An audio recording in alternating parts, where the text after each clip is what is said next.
Hello everyone, कैसे हो आप? उम्मीद है आप बढ़िया होंगे, बेहतर होंगे और मस्त होंगे।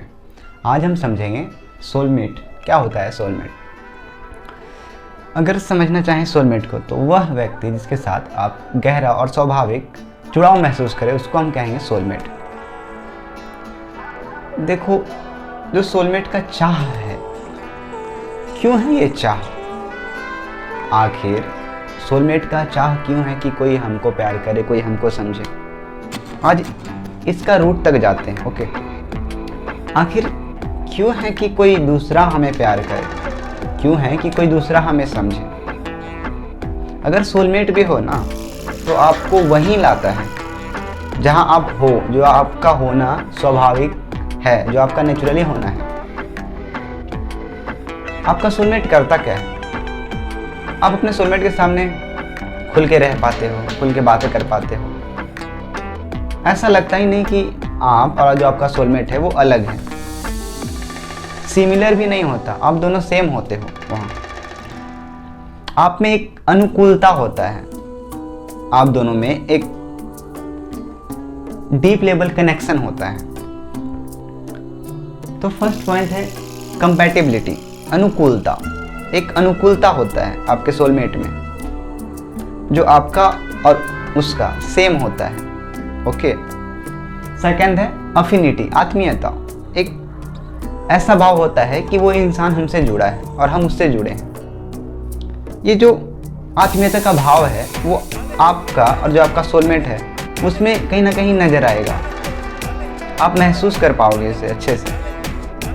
थर्ड है हमारा पर्सनल ग्रोथ। तो आपका जो सोलमेट है वो करता क्या है कि आपको उसमें हेल्प करता है, जो आपका नेगेटिविटी है कहीं ना कहीं वो दूर करता है।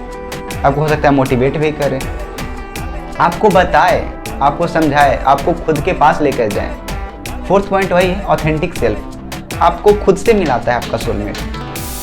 क्योंकि आप और जो आपका सोलमेट है वहाँ आप दो नहीं रह जाते, आप एक ही हो जाते हो।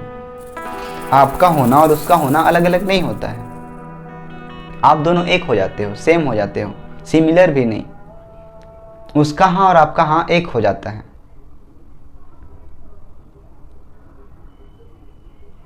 अगर फॉर एग्जाम्पल अगर हम समझें तो अगर कोई माँ और बच्चा का प्यार को देखो, तो वो भी तो एक तरह से सोलमेट ही हुआ ना, कि जो माँ है अपने बच्चे को खुद से अलग समझती ही नहीं है।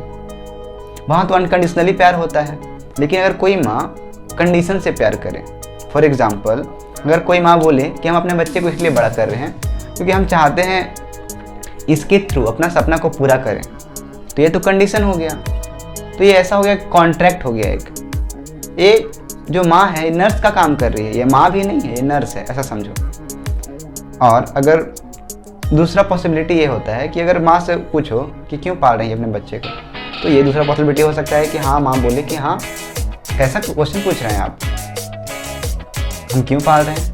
ये मेरा बच्चा है, मेरा बच्चा है और इसको पालने में मेरा आनंद है, इससे हमको कुछ चाहिए नहीं। अगर ऐसा जवाब आता है तो भी एक तरह से सोलमेट ही हुआ ना।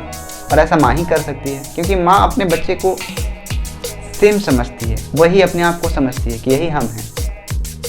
अपने से अलग समझती ही नहीं है ना, डिफरेंस नहीं कर पाती है माँ अपने बच्चों में। और अगर कोई भी चीज़ कंडीशन से हो रहा है तो वहाँ तो एक कहीं ना कहीं कॉन्ट्रैक्ट होगा। और जो चीज़ें अनकंडीशनली हो रहा है, तो सोलमेट में भी जो फर्स्ट स्टेप है आपका, वो अनकंडीशन से स्टार्ट होता है।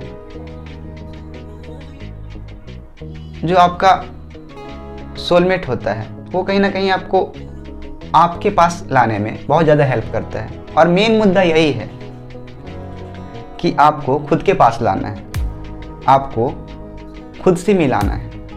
मेन मुद्दा यही होता है। आखिर आप ही सोचो ना कि क्यों कोई इंसान किसी और को खोजता है?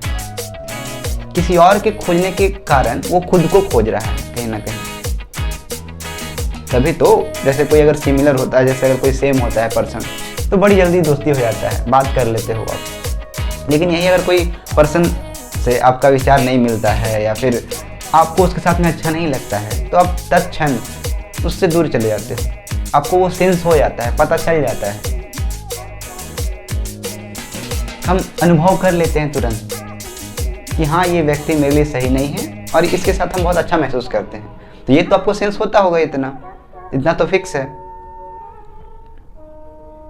तो सोलमेट का मेन जो ऐसा समझो वर्क होता है ना, वो वही होता है कि आपको खुद से मिला दे।